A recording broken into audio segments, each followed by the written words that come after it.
Muhammad yang semoga dirahmati Allah Subhanahu wa taala.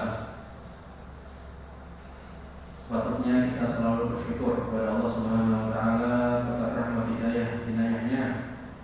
Kita selalu diberikan kemudahan, kesempatan hidayah-nya dalam mengarungi kehidupan ini yang dibalut dengan ilmu syar'i. Karena perbedaan antara seorang mukmin yang benar atau seorang muslim yang dia beribadah tidak atas dasar ilmu, sebagaimana perbedaan antara bulan dengan bintang. Ketika bulan muncul, bintang akan tenggelam. Rasulullah SAW bersabda, "Fadlul alim al-abid kafadlil qamar ala sa'il kawakib." Perbandingan antara seorang yang alim dengan yang ahli ibadah saja seperti antara bulan purnama dengan bintang-bintang. Ketika datang bulan purnama, bintang itu tenggelam. Dan karena orang yang alim mengetahui ilmu syar'i baik sedikit atau banyak, terutama banyak, maka efek positifnya bermanfaat bagi dia dan orang lain. Sedangkan orang yang ibadah saja kerjaannya, tidak menuntut ilmu, sinau, kajian, maka manfaatnya hanya untuk dia.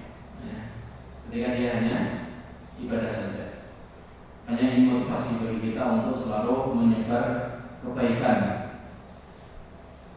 Dan zaman sekarang hampir share gitu, tinggal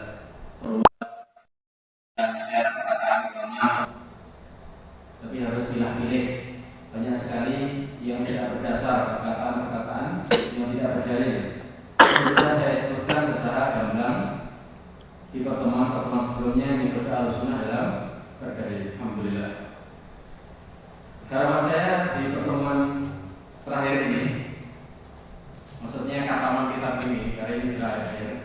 Sebelum kita ganti kitab, ya, mudah-mudahan kita menyelesaikan pembahasan yang tersisa ini, sehingga nanti kita tentukan buku baru, insyaallah taala. Dengan izin Allah Subhanahu wa taala, pertemuan yang terakhir lalu kita selesaikan pembahasan tentang syubhat. Sampai 2 kali pertemuan. Pemikiran-pemikiran sesatnya yang dibalut dengan syahwat. Salah satunya adalah nikah kontrak. Dan sudah kita bantah juga dalil mereka dengan izin Allah Subhanahu wa taala. Kemudian di sesi akhir ini penulis Imam Al-Barbahari menyebutkan beberapa hal sebagai penutup kitab beliau dan juga sebagai murajaah, mengulang beberapa materi yang sudah beliau sampaikan di awal-awal. Di antaranya sebagai berikut.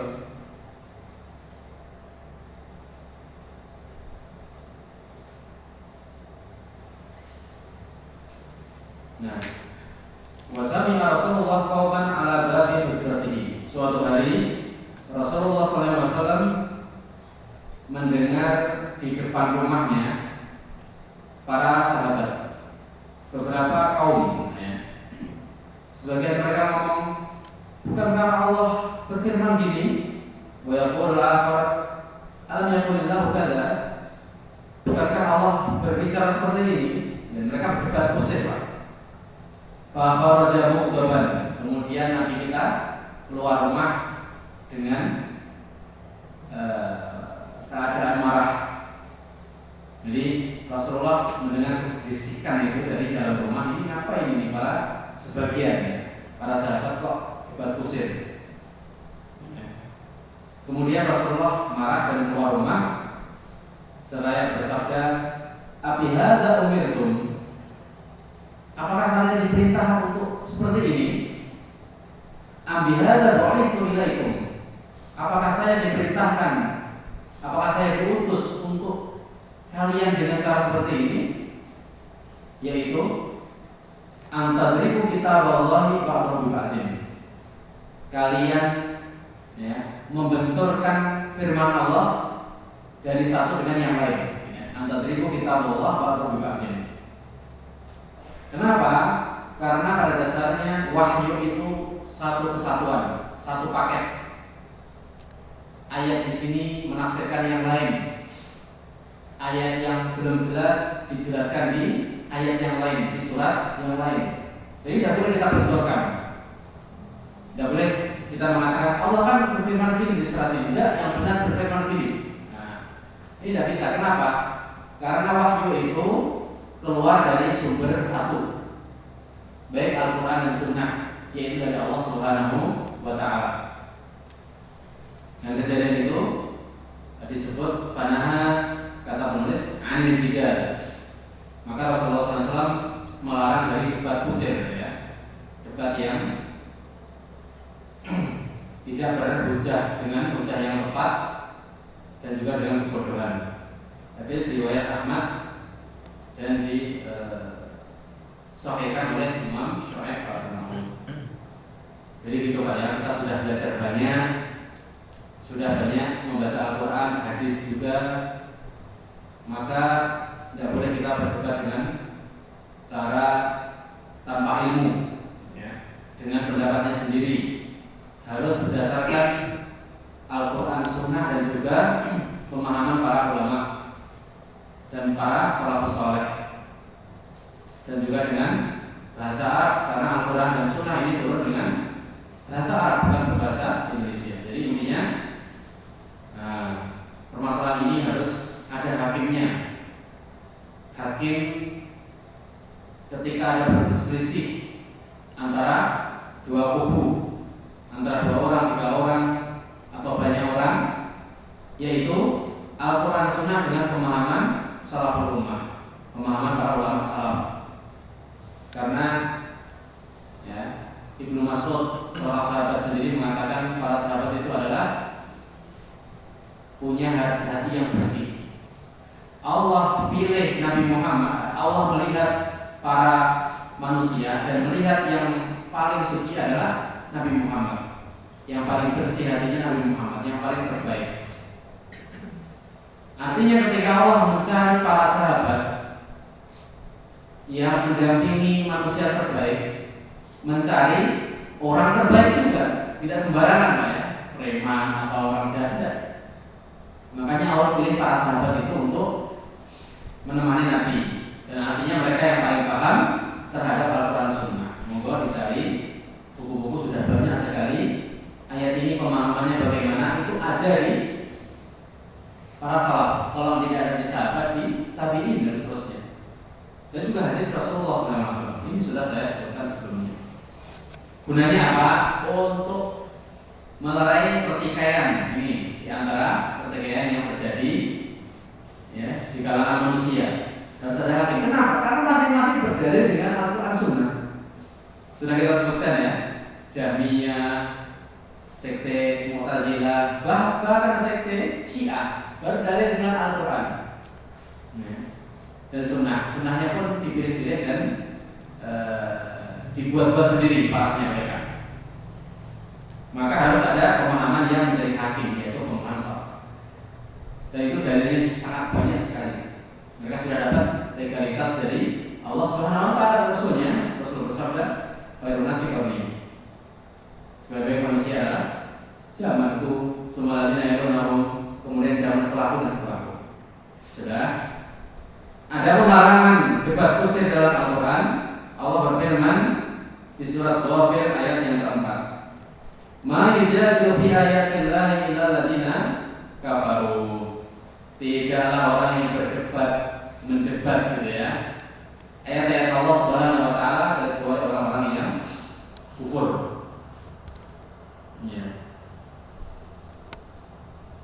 Bahkan Nabi bersabda, walaupun ini sanadnya lemah ya, al-mu'min la yumari, seorang mukmin itu tidak debat kusir. Tapi boleh kita debat tidak kusir. Kan Allah berfirman, wajadilhum billati hiya ahsan. Ketika Allah berfirman, ud'u ila sabili rabbika bil hikmati wal mau'izati al-hasanati wajarihu billati hiya ahsan. Serulah wahai manusia kepada jalan Rabbmu, ila sabila rabbi, bila hikmah, dengan cara hikmah, lemah lembut dan juga sesuai dengan pada tempatnya. Wal mau'izatil hasanah, dan juga nasihat yang baik. Wajadilhum billati hiya ahsan, dan debatlah mereka dengan cara apa Pak? Ahsan. Ahsan itu senes hasan. Ya, ada namanya hasan ini kan ada. Ahsan itu adalah ismu tafdhil, yaitu artinya yang terbaik. Jadi bukan hanya baik. Allah enggak berfirman wajadilhum billati huwa hasan gitu ya. Debatlah dengan cara baik enggak. Tapi billati hiya ahsan, dengan cara terbaik. Jadi standarnya tinggi debat itu, tidak sekedar baru paham bahasa Arab sedikit atau bahasa Indonesia terjemahannya, kemudian berani debat dengan ahli bid'ah yang punya pemikiran sesat. Ini hati-hati, bisa jadi dia kemudian kalah. Banyak manusia yang menonton orang awam terutama, kemudian malah ikut ke ahli bid'ah tadi. Makanya hati-hati, kalau tidak mampu mending diam saja, ya, jangan berdebat. Karena salah satu debat kusir yang dilarang adalah ketika dia belum mumpuni kemudian mau berdebat. Makanya ada istilah ulama, al-mira'u fid din madhmum wal mujadalatu bil husna mamduha. Jadi debat kusir itu dalam agama tercela, sedangkan ya, diskusi ilmiah dengan cara sehat itu terpuji. Yang dilakukan para ulama, para Imam Ahmad contohnya, Imam Syafi'i dan imam yang lain itu telah melakukan diskusi yang ilmiah yang sesuai dengan pendapat yang tepat.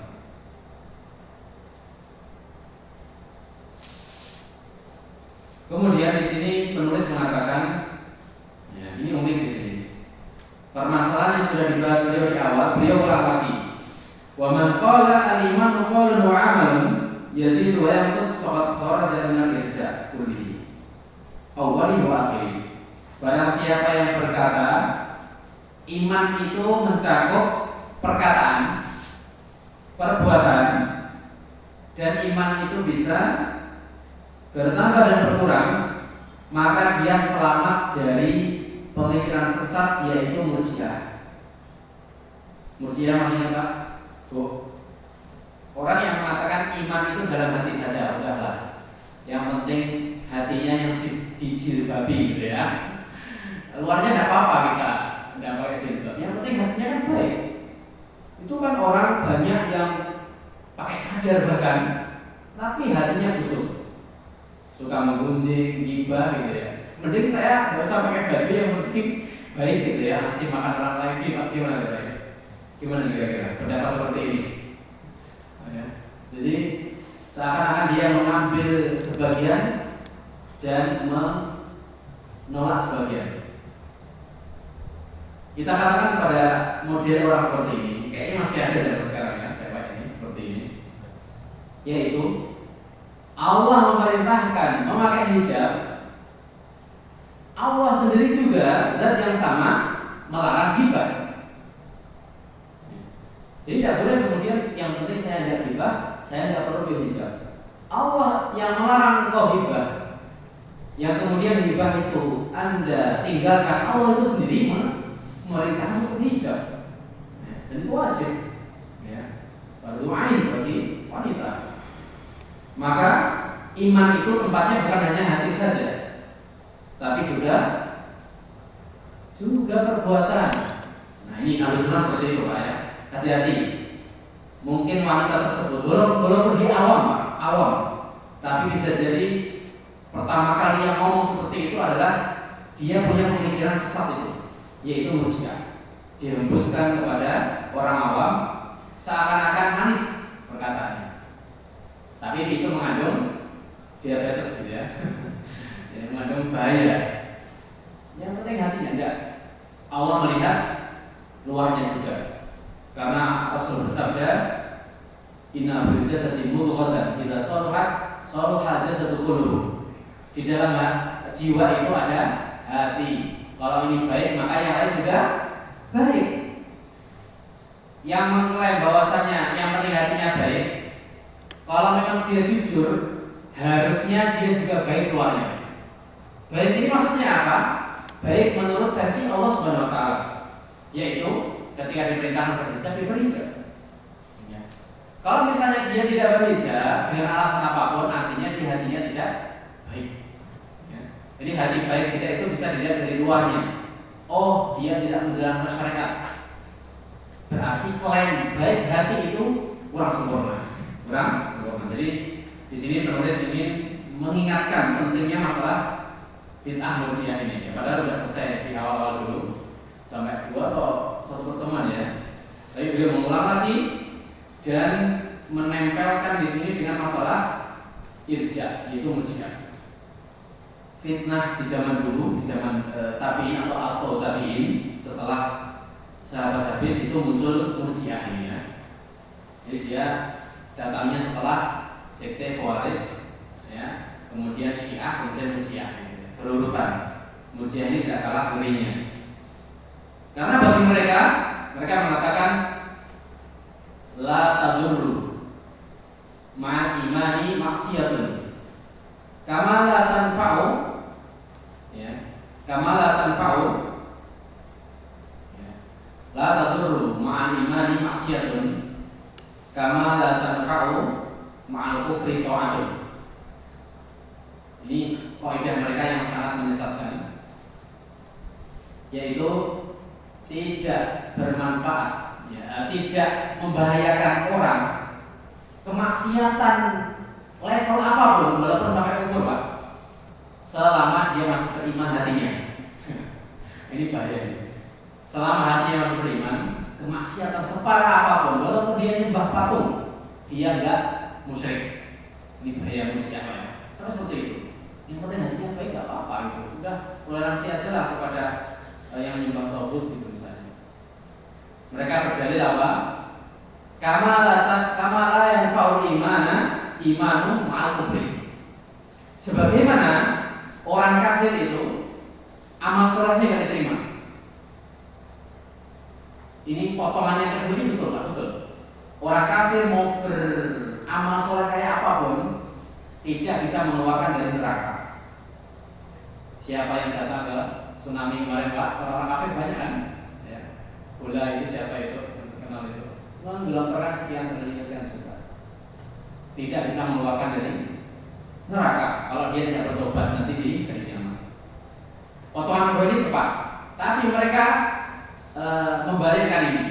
Kalau gitu berarti ketika orang beriman, ini Pak ya, pakai akal mereka ketika berdalil. Orang beriman berarti kalau melakukan kekafiran berarti tidak apa-apa dong, yang penting beriman. Ini yang salah. Kenapa? Karena mereka mengatakan iman itu hanya pada hati. Padahal Allah melihat hati juga amalan. Makanya Ahlussunnah sepakat iman itu mencakup perkataan dan perbuatan. Kalau misalnya seumur hidup tidak pernah sholat, tapi dalam hatinya percaya pada Allah, Muslim senes, Muslim bukan Muslim. Seandainya iman itu hanya dalam hati, ngapain Nabi capek-capek ngajarin sholat Pak? Nggih, tidak perlu haji umroh, nggak perlu jihad fisabilillah capek kan? Yang penting hati udah ayat tentrem ini. Dan Rasul ini dan para sahabat sudah mencontohkan seperti ini. Itu tidak cukup dalam hati. Ini nasihat beliau. Seakan-akan kalau saya baca, beliau mengingatkan pelajaran ini karena pentingnya masalah iman. Ya. Kenapa? Karena munculnya Khawarij itu karena mereka gagal paham dalam masalah iman. Ya. Ini ada kaitannya dengan Khawarij. Di sana ada Murji'ah yang terlalu bermudah-mudahan, ada yang Khawarij yang terlalu berlebih-lebihan. Mereka mengatakan siapa yang berdosa besar walaupun tidak kekufuran langsung kafir. Nah, ini. Jadi hulu. Jadi ini memang ekstrim, garis kanan gitu ya. Kalau yang Murji'ah garis kanan dari, yang Murji'ah garis kiri. Ahlussunnah garis mana Pak? Garis lurus. Ya, garis lurus. pertengahan. Jadi Khawarij mengatakan iman tidak sempurna, bahkan batal walaupun dia berdosa besar. Walaupun dia berdosa besar, tidak sampai kufur. Nah ini Ahlussunnah mengatakan tengah-tengah. Sudah. Kemudian beliau mengatakan al-maqadiru kulluha minallahi khairuha wa syarruha. Seluruh takdir, nah ini kembali ke masalah yang pernah kita bahas juga, mengingatkan kembali murojaah masalah takdir. Ini penting lah masalah takdir ini. Seluruh takdir semuanya dari Allah Subhanahu wa taala, baik yang baik atau yang buruk. Yudhillu man yasha wa yahdi man yasha. Allah menyesatkan sesuai yang Allah kehendaki dan memberi hidayah siapapun yang diberi hidayah. Faqad kharaja min qaulil qadariyah. Awali wa akhiri. Barang siapa yang percaya takdir tadi baik buruk, maka dia selamat dari sekte apa? Qadariyah. Ya, sekte Qadariyah ini sekte yang tidak percaya takdir, Pak. Dia mengatakan Allah itu tidak tahu sampai hal itu terjadi. Kalau ada kejadian baru Allah tahu, ini parah, sudah kafir ya. Kemudian dia menyebutkan beberapa ulama ya. Menyebutkan Sufyan bin Uyainah, menyebutkan Utsman, Ali. Barang siapa yang tidak mengatakan, ya, Sufyan bin Uyainah mengatakan, man waqafa 'inda Utsman wa Ali fa huwa syai'un la yu'addal wa la yukalam wa la yujalas. Barang siapa yang diam saja, tidak mengatakan khalifah itu Utsman dulu baru Ali, atau Abu Bakar dulu kemudian Utsman baru Ali, Abu Bakar, Umar, Utsman, Ali, maka dia orang Syiah. Kalau ditanya diam saja, mana yang lebih berhak yang menjadi khalifah, Ali atau Utsman, dia diam saja, maka dia Syiah. Nggak boleh diajak bicara, nggak boleh diajak jagongan di sini, boleh jelas, jangan diajak berduduk bersama gitu ya. Wa man qaddama 'aliyan 'ala Utsman, barang siapa yang menganggap Ali lebih utama daripada Utsman bin Affan, maka dia Rafidhi, Syiah Rafidhah, Syiah model yang parah. Kenapa? Qad rafadha amra ashabi Rasulillah, karena dia telah menolak sepakatan para sahabat. Para sahabat sepakat bahwasanya yang menjadi khalifah dulu sinten? Abu Bakar Siddiq, yang kedua Umar bin Khattab, yang ketiga Utsman bin Affan. Kok dia mengatakan Ali dulu? Ya, berarti dia telah menyelisih ijma. Dan itu merupakan kesalahan yang fatal. Wa sunnah, adapun ahli sunnah itu adalah anta syahada anal asyrata alladziina syahida lahum Rasulullah bil jannah annahum fil jannati la syakka fihi. Ahli sunnah itu mengatakan 10 para sahabat yang dijamin masuk surga itu pasti masuk surga. Tidak ada keraguan sedikit pun siapa. Ya, 10 itu diantaranya ulama Rasul yang 4, Talha bin Ubaidillah, Abdurrahman bin Auf, Sa'id bin Zaid, kemudian Abu Ubaidah bin Jarrah, Abdurrahman bin Auf, ya, Abu Ubaidah bin Jarrah dan seterusnya. Lah ini Syiah malah mengatakan Umar kafir, Abu Bakar Siddiq kafir, Talha bin Ubaidillah kafir, Zubair bin Awam kafir. Padahal mereka termasuk yang dijamin masuk surga, yang 10 itu. Jelas ini menyelisih hadis Rasulullah SAW. Intinya beliau di sini mengingatkan kesesatan sekte Syiah. Sebaliknya Ahlussunnah itu mencintai para sahabat, mencintai para sahabat.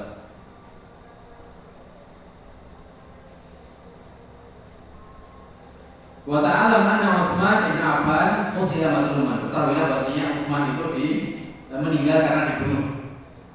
Wa man qatalahu kana dzaliman. Barang siapa yang membunuh beliau, maka dia orang yang zalim.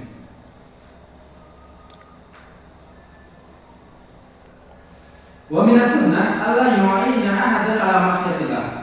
Dan Ahlus Sunnah itu tidak boleh menolong orang lain dalam kemaksiatan. Ini jelas sekali ya.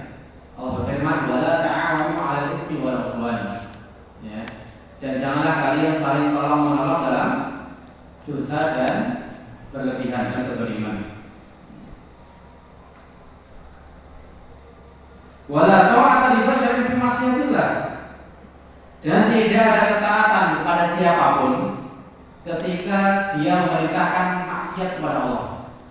Walaupun dia orang tua jenengan, berbakti kepada orang tua itu wajib.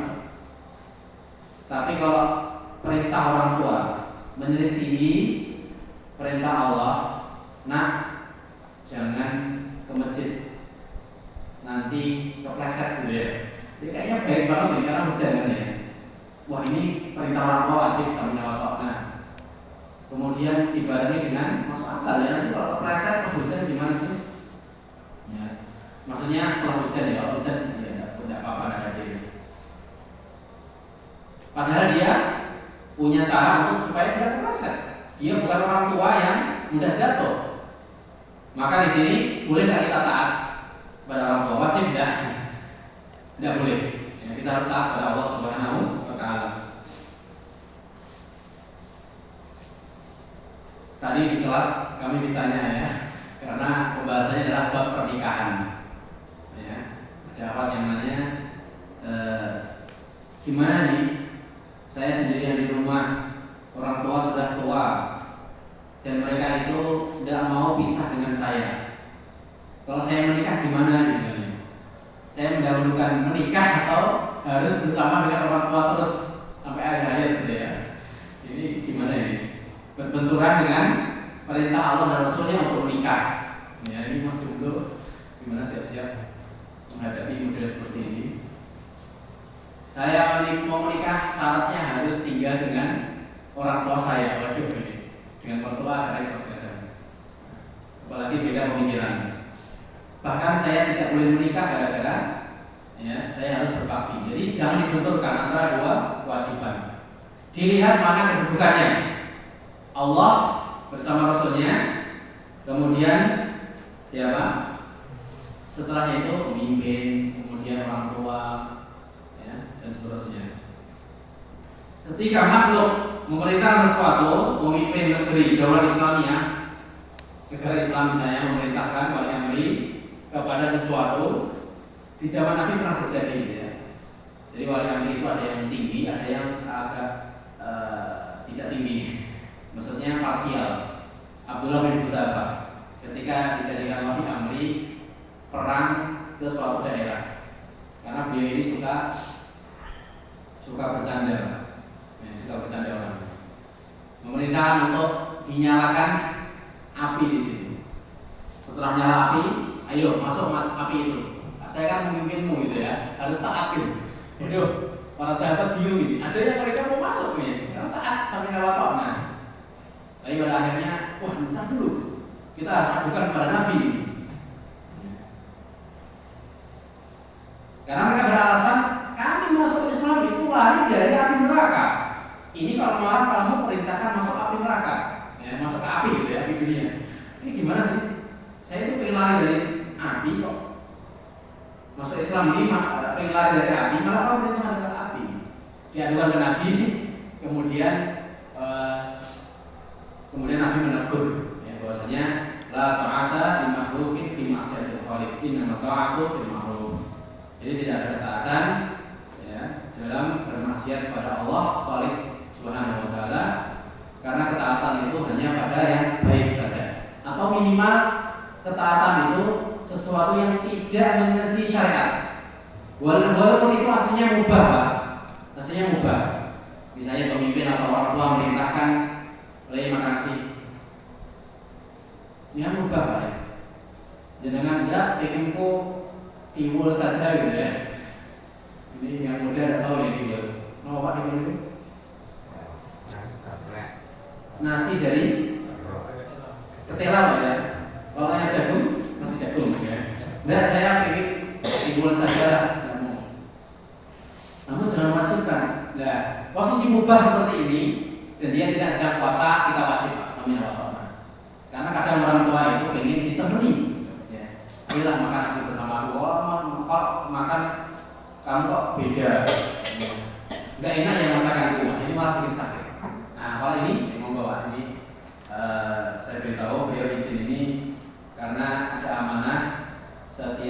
hari Pak ya kalau nggak salah, untuk menjadi imam di masjid dekat rumahnya ya.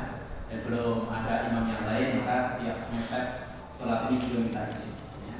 Monggo kalau ada imam yang lain, Mas Ustaz, tidak ada ya, berarti tidak ada izin, tidak boleh diizinkan. Sabun, mudah-mudahan ini selesai.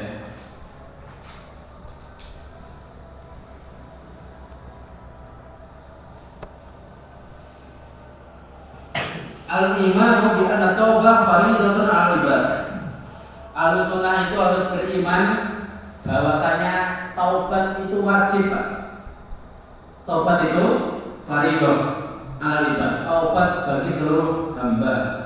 An yatubu ila Allahi min kabiril ma'asi wa shaghiriha. Taubat dari maksiat yang besar dan kecil.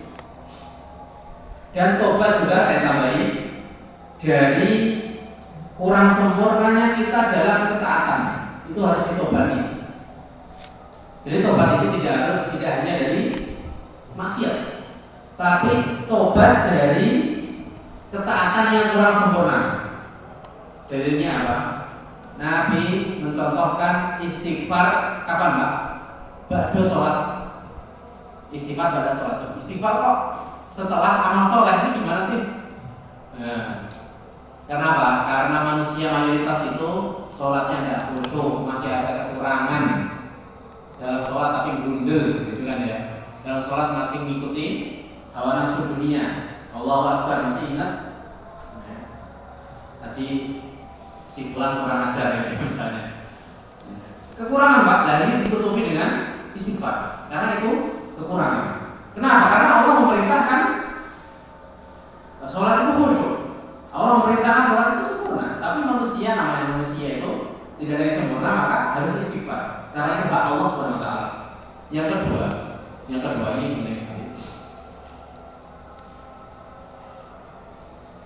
Seberapa jelas ini Bu ya, seberapa usaha manusia, sekuat apapun mereka dalam ketaatan, tidak akan mampu melaksanakan hak Allah SWT. Tidak akan mampu. Gimana itu maksudnya? Allah SWT menciptakan kita, betul? Allah memberi rezeki kita, Allah yang memberi hidayah kita. Maka hak Allah adalah an yu'bada wa la yusyraka bihi. Kalau ini mungkin insyaallah bisa, ya kita ibadah tidak syirik. Kemudian an yushkara wa la yukfar. Hendaklah Allah itu disyukuri dan tidak dikufuri nikmat. Disyukuri, Pak. Dan syukur itu rukunnya ada 3. Dalam hati mengakui itu nikmat dari Allah, dicurahkan dalam lisan alhamdulillah, kemudian direalisasikan dengan arkan, dengan amal ibadah. Ini pasti kekurangan banyak sekali. Kemudian yang ketiga, kata Ibnu Mas'ud, takwa itu apa? Wa an yudhkara wa la yunsa. Dan Allah itu harus diingat terus dan tidak dilalaikan. Nah, yang ketiga ini sulit. Konsekuensi dari syukur nikmat, yaitu selalu diingat sang pemberi nikmat dan tidak dilupakan. Betapa banyak dan sering Pak kita lalai kepada Allah. Dalam hari ini saja, kapan kita mengingat Allah? Paling minimal 5 kali sholat 5 waktu gitu ya, atau sedikit setelah sholat atau sebelum sholat. Tapi kalau jenengan di jalan, ketika bengong, nganggur, atau ngelamun, atau ngobrol dengan teman gojekan, kira-kira ingat Allah atau lupa?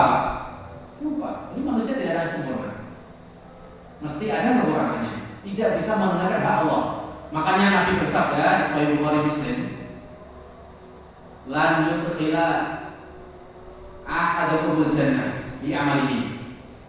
Qala wa anta ya Rasulullah, qala wa ana illa an yadghammadani Allah bi rahmatihi wa fadlihi. Artinya, wahai manusia, tidak ada satu pun dari kalian yang masuk surga karena amalnya. Karena amalnya. Maksudnya nilai surga yang tinggi, ridho Allah yang sangat sempurna ini tidak bisa dibeli diganti dengan amal manusia sekuat apapun, karena manusia masih ada kurang. Ya. Kemudian sahabat heran, begitu pun kamu juga ya Rasul? Kata Nabi, ya saya juga gak bisa gitu ya. Tapi untuk aku ini sudah mendapatkan ya stempel masuk surga, yaitu adapun aku sudah mendapatkan rahmat Allah SWT dan juga keutamaannya. Jadi yang hanya bisa sebanding dengan kenikmatan surga yang sangat tinggi itu dan ridho Allah itu hanya rahmat Allah. Jadi rahmat Allah itu sendiri. Makanya kita banyak meminta rahmat Allah. Allahumma arhamni, Allahumma tub alayya, innaka antat tawwabur rahim. Harus banyak doa minta rahmat dan taubat. Maka taubat itu wajib walaupun tidak sedang maksiat. Betul. Allah berfirman di surat An-Nur, wa tubu ila Allahi jami'an ayyuhal mu'minuna la'allakum tuflihun. Dan tobatlah kepada Allah wahai manusia, wahai orang yang beriman semuanya, agar supaya kalian sukses, selamat. Ya. Bayangkan ya, ini unik ini. Allah mengajak bicara siapa Pak? Orang beriman. Orang beriman kan seakan-akan Masya Allah, dia takwa, dia iman, masuk surga Insya Allah, amin ya. Tapi Allah katakan apa? Wa tubu ila Allah jami'an ayyuhal orang beriman. Tobatlah. Kenapa? Karena sekuat-kuat iman, setinggi-tinggi imannya orang mesti ada kekurangan ya. Makanya di sini beliau berkata, al-iman yaitu bagian dari iman itu bi anna taubata fariidatun 'alal ibad. Jadi kewajiban fardu ain bagi seluruh hamba. Ini belum selesai Pak ya. Target saya khatam ini dan waktu habis. Ya mungkin bisa jadi pertemuan setelahnya nanti sebagai penutup. Karena ada satu sekte yang belum saya jelaskan ya seingat saya di pertemuan sebelumnya, yaitu sekte Khawarij. Belum ya? Belum ya? Belum, nanti mudah-mudahan di pertemuan setelahnya karena ini penting juga. Dan sekte pertama kali yang muncul bahkan sebelum Syiah, sebelum Murji'ah adalah Khawarij. Jadi secara mutlak sekte pertama kali yang muncul bibitnya, bahkan ketika itu Nabi masih hidup, sekte apa? Khawarij. Dan itu masih ada sampai zaman sekarang. Karena saking pentingnya ini maka tidak cukup di waktu yang hanya 1 menit ini atau 5 menit ini, maka kami tunda insya Allah sampai pekan depan. Kemudian sekaligus penutupan kitab ini dan panjenengan siap-siap. Nanti saya tampung usulnya mau kita baca kitab apa, ya. Siap ya, ini sekalian saya umumkan untuk saya terbuka Pak. Mau kita baca kitab apa untuk kita bahas, ya. Untuk kemaslahatan kita bersama. Karena ini kajian punya kita bareng-bareng ya.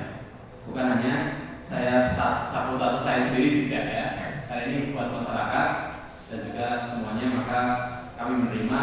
Dan karena tidak mungkin seluruh pendapat nanti ditampung, direalisasikan, maka nanti kami pilih, dimusyawarahkan, kemudian menemukan satu buku yang cocok untuk kita bahas. Jelas ini Pak, alhamdulillah. Ya, kemudian sebelum kita sholat, karena selama 2 tahun ya, 2 tahun ya Pak ya kira-kira, hampir 2 tahun saya mengisi ini, jamaah ibu-ibu sangatlah sedikit ya. Maka saya ingin menasihatkan khusus ibu-ibu. Pertama, saya apresiasi dulu untuk kajian ibu-ibu ini. Sebenarnya sudah ada kajian khusus yaitu ba'da sholat Jumat. Setiap Jumat Pak? Iya, setiap Jumat. Saya apresiasi. Tidak ada satupun cowok yang hadir kecuali komisi ya, kecuali saya ya, ketika jadwal saya dan juga MC ya, Mas Afid atau siapa ya. Karena memang khusus ibu ya wajar ya, dan banyak alhamdulillah ya, setahu kami ketika saya isi alhamdulillah. Cuman untuk mengkaji Islam secara mendalam dan ini kebutuhan kita, saya rasa kurang cukup ya, kurang cukup. Yaitu kalau tidak ada kepentingan yang mendesak, hendaknya istri-istri panjenengan diajak, ya. Mendesak contohnya ya sakit atau merawat anak yang rewel yang harus tidur pada isya misalnya, atau alasannya syar'i lah. Tapi misalnya daripada di rumah nganggur, ya, atau petan gitu Pak ya, jangan dulu. Ya. Itu nanti saja lah nunggu suami pulang nanti aja lah petannya malam ya, petan plus gitu. Ya, sabar ya, kita jarang ya kajian yang malam Selasa Pak ya ini. Ini beda dengan hari Jumat. Pembahasannya spesial dari sisi materi karena masalah akidah. Ya, karena masalah akidah. Betapa banyak orang beramal soleh tapi akidahnya, tauhidnya masih ada celah di situ, maka kurang baik, ya, kan? Kurang sempurna.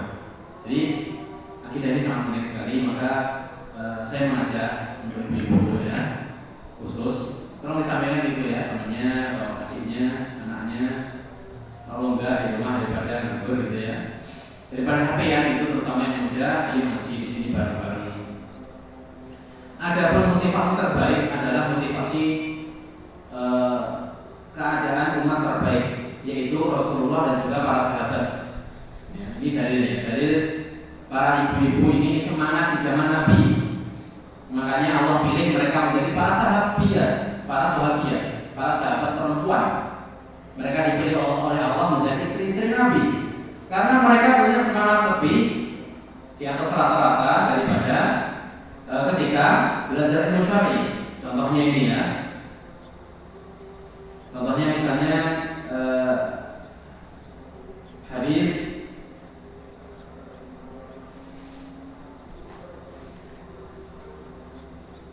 Ummu Salamah, seorang istri Nabi yang bernama Ummu Salamah radhiyallahu anha. Awal beliau berkata, ini karena mepet saya langsung artinya aja ya. Saya mendengar dari sahabat ya. Mereka pada menyebutkan keutamaan telaga Nabi.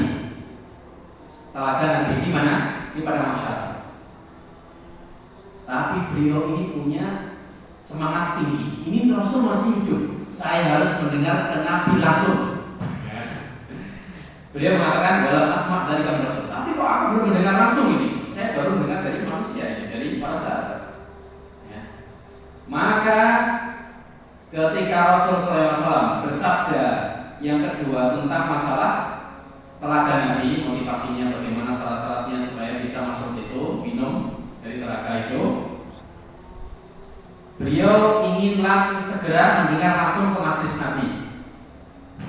Padahal ketika itu Ummu Salamah lagi sibuk petan. Kalau bahasa kita gitu Pak ya. Kalau di sini dikatakan wal jariyatu tumasyituni. Jadi budaknya itu sedang menyisir beliau, memperbaiki rambutnya. Ya, istri yang baik itulah ya, sisiran gitu, tidak kumel gitu kan ya. Sisiran, kutu-kutunya kalau ada dibuang gitu ya, jangan ditularkan suami. Sisiran itu betul. Wal jariyatu tumasyituni. Jadi hadis di Sahih Muslim, ini hadisnya sahih. Jadi kondisi di majlis yang kedua, jadi majlis pertama Ummu Salamah enggak mendengar, beliau sangat sedih. Saya harus mendengar langsung di pengajian kedua Nabi. Ya, ketika sudah dimulai pengajian, ini mendengar dari jauh ini. Ya. Mendengar Nabi bersabda apa? Ya ayuhan nas. Jadi Nabi mengatakan, wahai para sahabat, wahai para manusia, gitu, menyeru untuk ayo ngaji gitu ya. Mau ada perkataan Nabi tentang masalah telaga ini, versi yang lain, tambahan mungkin ya. Nanti saya sebutkan. Ummu Salamah mendengar, ya ayuhan nas, wahai para manusia. Nah gitu ya.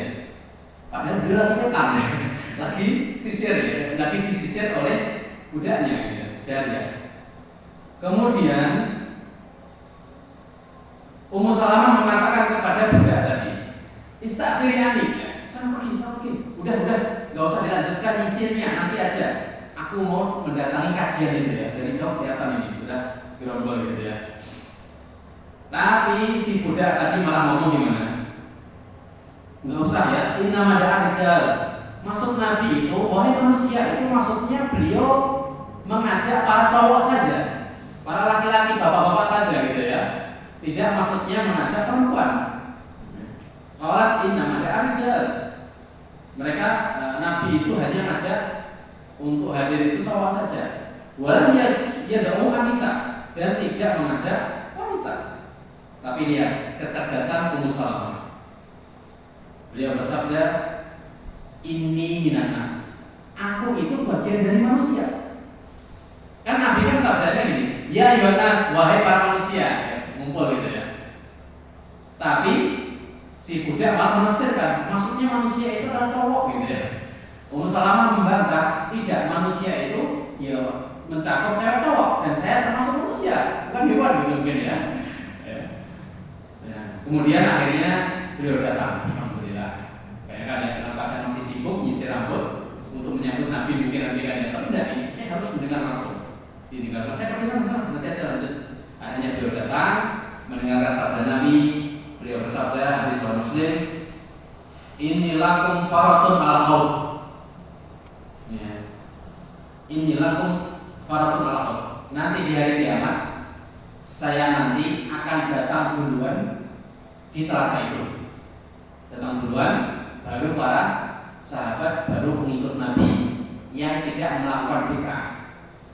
Yang melakukan bid'ah, ya, dikatakan pada mereka diusir. Sohkon liman ghayr ba'di. Jadi Rasulullah sampai bersabda, celaka orang yang melakukan bid'ah setelahku. Yaitu mereka yang diusir dari telaga Nabi. Dan ini secara detail sudah saya sebutkan ya. Jadi intinya Ummu Salamah ini sangat semangat sekali dalam belajar. Ya, rumahnya memang tidak jauh ya, seperti kita ini lah ya. Antara rumah Rasul dan juga rumah istri-istri Nabi yang banyak itu Pak ya.